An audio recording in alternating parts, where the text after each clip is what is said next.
خیانت به دولت و ملت، ناسپاسی به آب و خاک این سرزمین می تواند روند شکوفایی و پیشرفت و حیات آسایشته مردم کشور را خللدار سازد.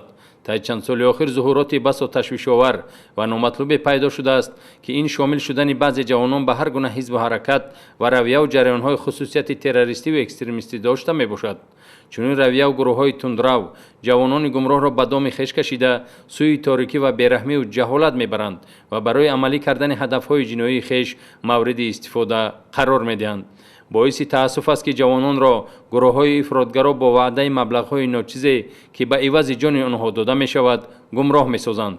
به این مانند شهروند باباجان رجب علی سال تولدش 1990 زاده شهر کلوبی ولایت ختلان استقامت کننده کوچه 50 سالگی شهر دوشنبه نامبرده در بازار کاروان به صاحبکاری مشغول بوده شرایط زندگیش خوب است. او توسط اینترنت به شبکه اجتماعی همسینفون به اصطلاح ادناکلاسنیکی پیوست شده با ابو سعید نام شخص شناسایی پیدا کرده است. یک آدم را دعوت کردم در سامانه ادناکلاسنیک به نام ابو سعید. خب دعوت کردم بعد وای به من واتساپش را داد. با واتساپ گپ زدیم. گفت چی خدمت؟ من گفتم اومدنی هستم، جهاد کردنی هستم، مثال سوریه رفتنیم. گفت که علاقه در جهاد شما فرضه، گفت در شما در همونجا جهاد کنین شما. کجا با؟ در تاجیکستان.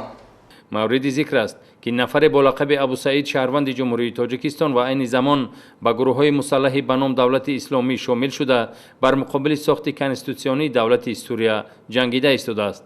ابو سعید با باباجان نوارهای خصوصیت اکستریمیستی و تروریستی داشته را توسط اینترنت روان نموده باباجان گمراه را با خرابکاری و جهل و بیدادی جلب کرده است. نوابسته از گمراهی و کردار خطا و جنایتکارانه ابو سعید باباجان او را استاد و راهبر خود انتخاب نموده حتی راضی شده است که برای فعالیت جنایتکارانه خود را ادامه دادن با سپارش به نام استادش به مقصد جهاد به دولت سوریه رود. ولی از نگاه ابو سعید می توان جهاد را نه تنها در دولت سوریه بلکه در قلمرو جمهوری تاجیکستان نیز عملی کرد. باباجان بی‌اندیشه و گمراه گردیده به راهبر خود وعده داده است که سپارش‌های او را با چگونه راه و واسطه‌ای که نباشد به چون و چرا اجرا می‌نماید. و مثل باباجان پیروان و هممسلکان ابو سعید نه یک یا دو نفر بودند بلکه به این مانند شخصان باورناک ابو سعید طبق معلومات اپراتیوی به دست آمده در قلمرو جمهوری تاجیکستان با لقب‌های رودکی محمد و فیض‌آباد شناخته می‌شوند. طبق سپارش ابو سعید چنین نفران با باباجان رابطه کرده او را همچون راهبر و پیشوای خود انتخاب نمایند و هر آن امر و سپارشی که به آنها داده می شود اجرا نمایند. با سپارش راهبرشان ابو سعید نفران باورناک جنایت پیشه در اطراف هم جمع آمده قصد داشتند که دهه آخر ماه شریف رمضان 12 بنای شعبه های وزارت کارهای داخلی جمهوری تاجیکستان را مورد ترکیش قرار دهند.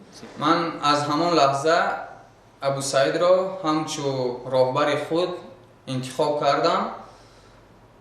بعد با من گفتی سپارش داد که 100 تا بالون کیسلارود جمع کنید. 100 تا بالون کیسلارود جمع کنید. یک باره 10-12 تا مرتدخانه یعنی ملیساخانه را گفت میکفونیم. در چند روز؟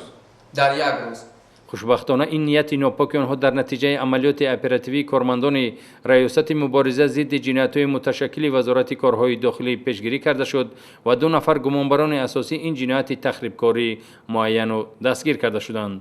اینچنین هنگام گذراندن چاره‌بینی‌های اپراتیوی جستجویی از این جنایتکاران دستگاه و اشیا و دیگر موادهای ترکنده که هنگام صادر کردن ترکیش‌ها استفاده می‌کردند 10 عدد بالون کیسلارود، میخ و تبر و دیگر متال‌ها که با شدتناک گردیدن ترکیش و تأثیر زیاد داشتن به اطراف بنا استفاده کردنی بودند مصادره کرده شده است. مثال گفت میبرین چیزاشون سراشون در درناشون آهن پاره، لوم، سیم، میخ، تورهای کهنه همسای چیزا را گفت در داخلشون جا میکردین.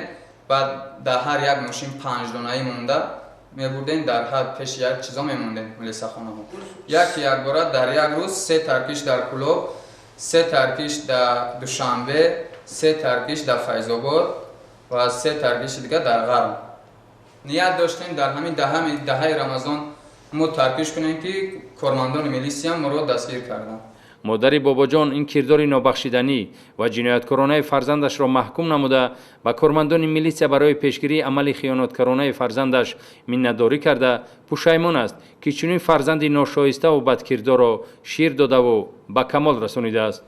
من شما منتدارم بچه جان، 1000 بار منتدارم که شما بچه مرا همی راه گرداندین که زنده من کمتر پسی دیگه در میفتم در که بچه من نمیفتم، ممکن که بچه من نمیفتم.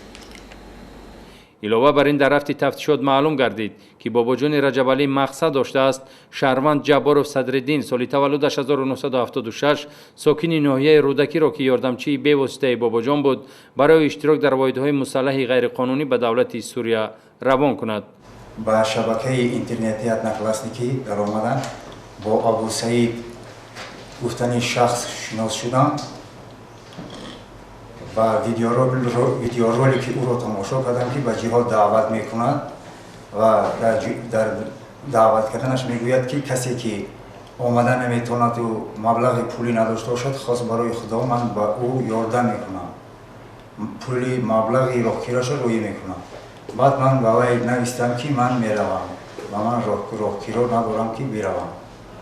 وی به من گفت که رقم‌های تلفنات را من به آدم خودم زنگ میزنم، با وی با میخوری، وی با یاردن ما و دولت سوریه شما رو میفرستاند. سنه 29 ماه ایون 2015 با آدمش شناس شد، با خوردیم و هم صحبت شدیم.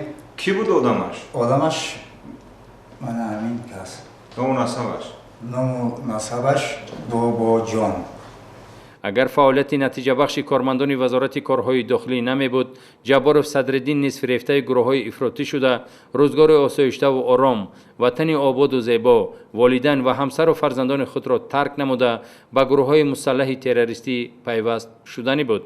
همین طریق این جنایتکاران با عملی کردن مقصد جنایی خیش میخواستند وضع آرام و آسایشته کشور عزیزمان را خللدار نمایند و با روح بیگانه پرستی و مبلغ گذاری اجنبیان به ملت و وطن خود خیانت کنند، ولی آنها بازداشت کرده شده در حبس پیشکی قرار دارند.